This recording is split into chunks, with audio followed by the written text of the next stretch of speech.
Greetings. It's Dan's Hands and Legs here to bring you another video using this blurry-ass webcam. If you're wondering where I've been for the past week or so, I've got to tell you it's been nowhere fun, but somewhere along the way, I've made a bit of an upgrade to my simulation rig.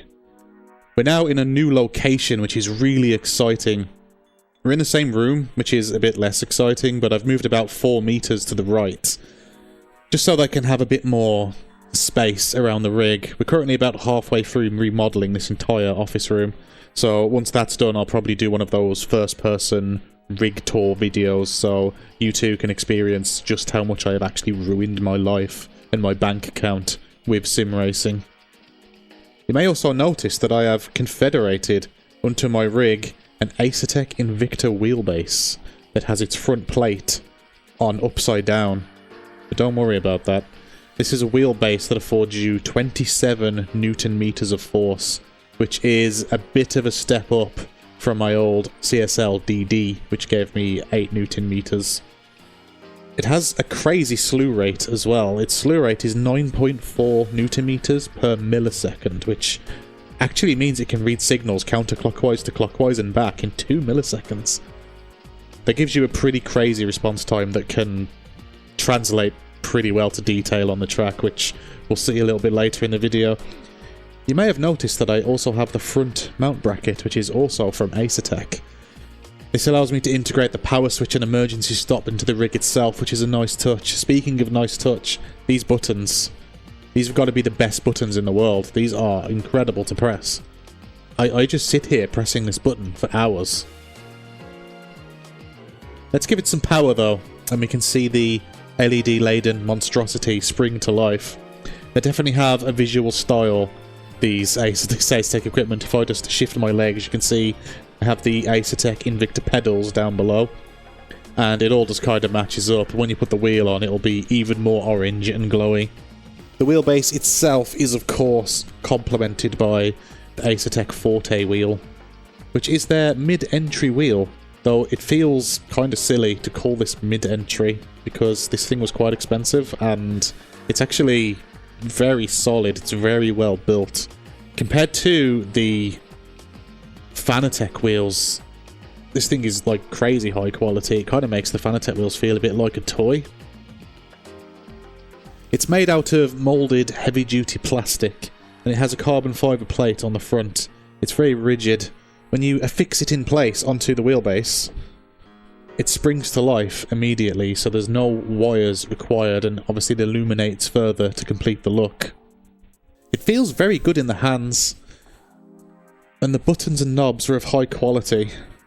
They have that tactile click. There is also an Invicta wheelbase, which is their high-end premium offering. You know the ones, the awesome Formula 1 LMP style wheels with the integrated screens. Of course, I would have preferred to get that wheel, but that thing costs about £1,200. And what do I look like, a fucking Rockefeller? Track temps falling, it's now 26 Celsius.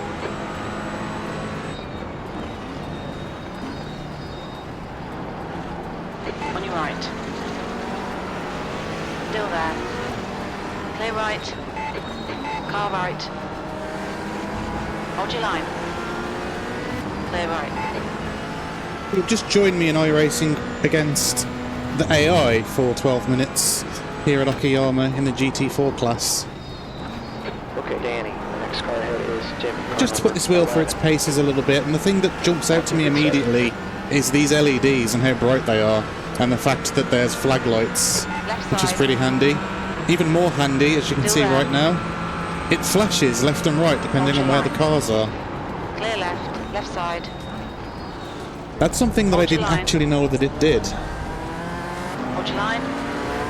So these LEDs aren't just for show, they're very informative. Still there. Clear left.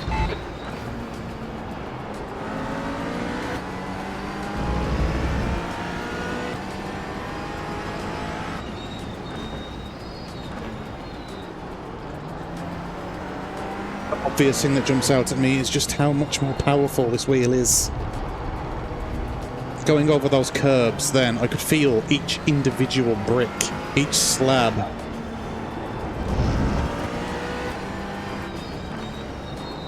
Each slowdown warning. We gotta slow down here or we're gonna get a penalty. It's transformative. It's hard to describe, because describing feelings is very hard, but... Great job. Danny, you got this. E5. The extra level of detail is huge coming from my 8Nm Fanatec CSL DD that I had previously. Does it make me faster? Probably not, but I feel like it will make me more consistent. And over a race, that is probably more important than raw speed and raw pace.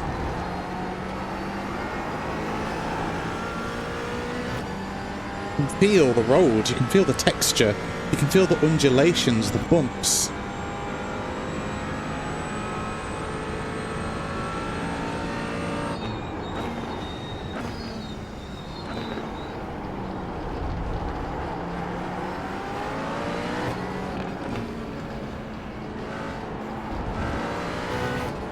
It hasn't made me feel any quicker, but, or rather, the delta tells me it hasn't made me any quicker, but it's made me feel quicker. It's made me feel more confident. Clear right. Good pass. Now hit your marks. Which is probably a placebo effect of just having a new toy, but I don't care. The next guy ahead of us is car 6. I feel like I wouldn't have been able to catch that slide previously with my old equipment.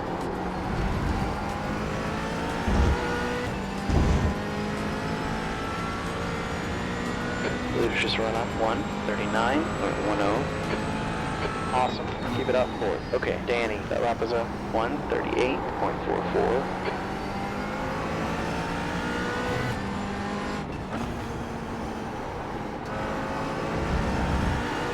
Even if there are no performance gains from having equipment like this, I just don't care. It's increased the immersion so much. Left side. Still there. Clear left. Good pass.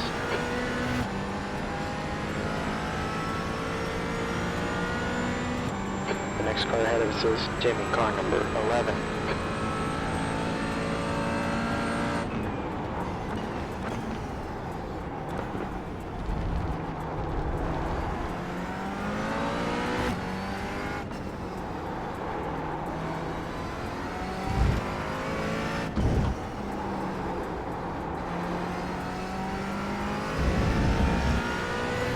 This thing's set to 18 Newton meters. I didn't go all the way up because coming from an 8Nm wheel to a 27Nm wheel probably is not a smart decision. Probably something you need to build up to.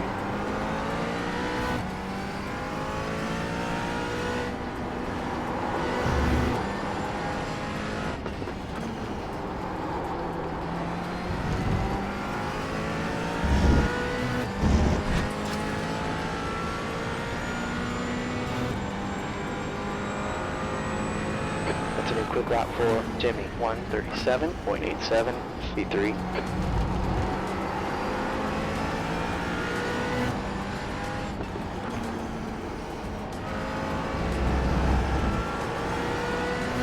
Right now, I don't know if I'm any faster on this track. I don't think I am. I think I'm about at my normal, usual Right pace. side. Clear right. On your right. Clear right. But I feel like I'm doing so much better. I feel so much more precise.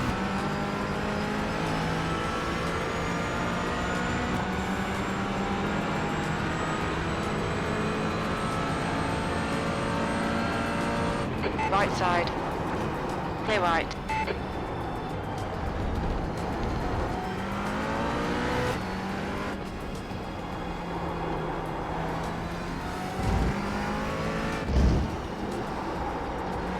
I can feel the exact point where the car starts to lose its grip when cornering. So you know just how much to turn the wheel. Which I understand is more of a symptom of having a direct drive wheel. You could feel it on my old wheel too, but it was so vague and so gentle that in the moment I tended to miss it. I also tend to death grip the wheel to stifle all of the forces, which with a wheel of this strength Great I can't job, really Danny. do. Keep doing what you're doing. Second, that's halfway. You've got plenty of fuel left. We're matching the pace here.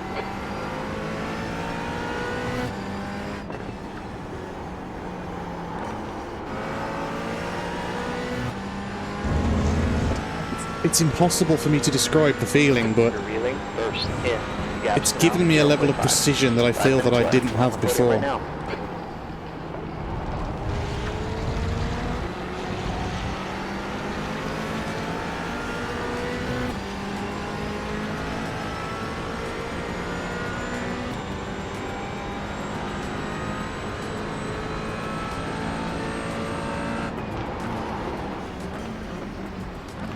This thing cost a hell of a lot of money, but I don't regret a penny of it.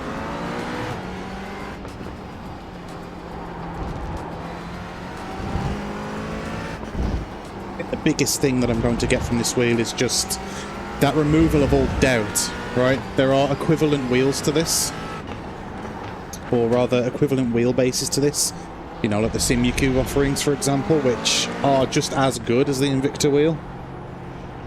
At least according to much smarter people than me. But this is still top shelf product. This is still end of the line kind of gear. You don't really get better than this. So all problems are now my fault. It's the remover of all doubt. I can no longer blame my equipment. Okay, Danny, Sector 1 time is okay. Sector 2 is 0.8 off the pace. Sector 3 is 1.1 off the pace.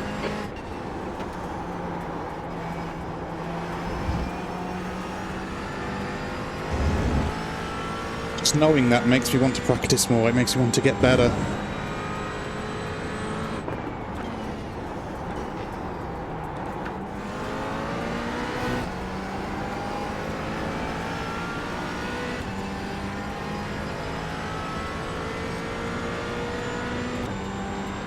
Three minutes left. Let's see if we can get a win.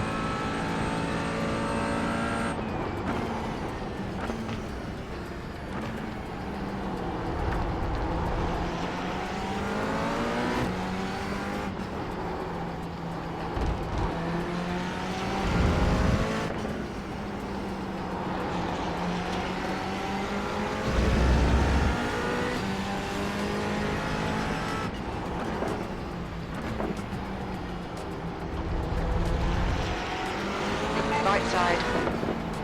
Clear right. Forte wheel feels fantastic too in the Far hands. left. Hold your line. Still there. Clear left. Push hard, man. We can win this. Good pass. Drive away. Asetek GT3 wheel, McLaren GT3 wheel feel like a toy. It really does. Of course, there is quite the large price difference between the two as well. 36. Okay, Danny, 2 minutes left. But even with that said, this wheel feels fantastic. The LEDs are so bright. I found the rev lights to be incredibly useful. They're so bright that they just stay in your peripheral vision.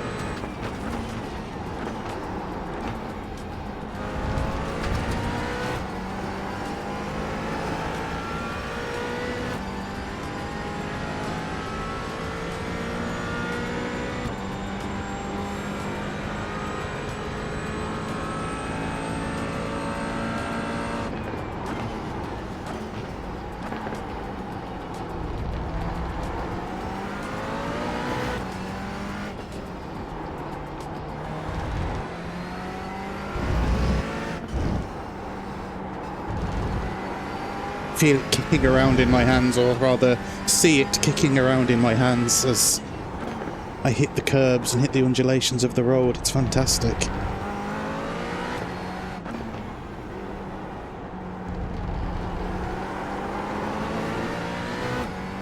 As far as my settings go, I'm using the ones that are recommended by Asetek themselves for iRacing, and it's doing a pretty good job at conveying what the car's doing, at least as far as iRacing's force feedback can take it. As you can see, the entire base has turned white now because we're under a white flag for the last lap. One more for the win. We're the quickest here.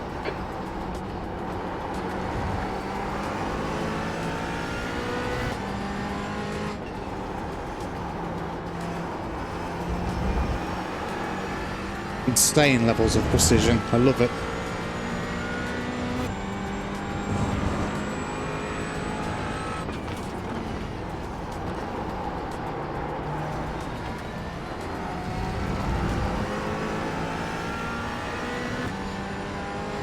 To get a round wheel for this thing and try it on the real reason I bought this Invicta. Try it out on Euro Truck Simulator 2.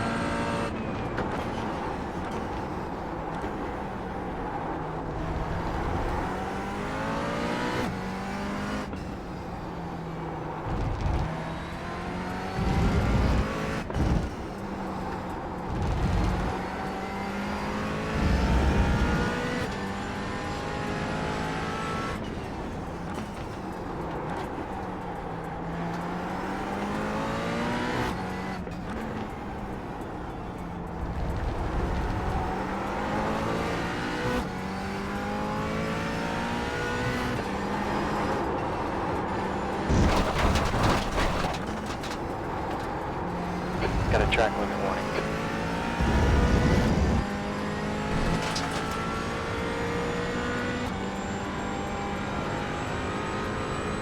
We have it, my first race. Okay, Danny, see you in victory lane. That's the end of the session. With the Asetek Invicta wheel, and absolutely transformative. If you can afford one of these things, don't even hesitate. If you're in the market for a new wheel and you've got the budget that can stretch to this, don't even hesitate, just get one.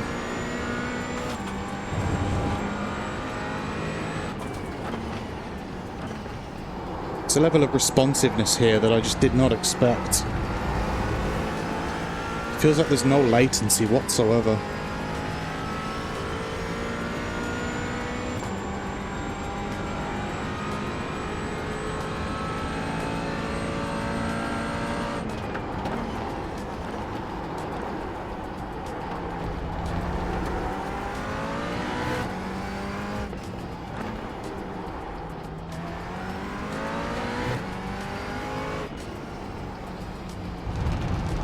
I think we'll leave it there for this video. Looking forward to get back to streaming and whatnot in a week's time. There won't be anything next week because I'm barely going to be at home, but I should be back for GT4s soon. I'm looking forward to starting to get practicing on the Nürburgring so I can do that endurance race. Really put this wheel through its paces then. And if you want to check that race out, maybe subscribe to the channel so you get notified when it goes live. But until then, ta-ra for now.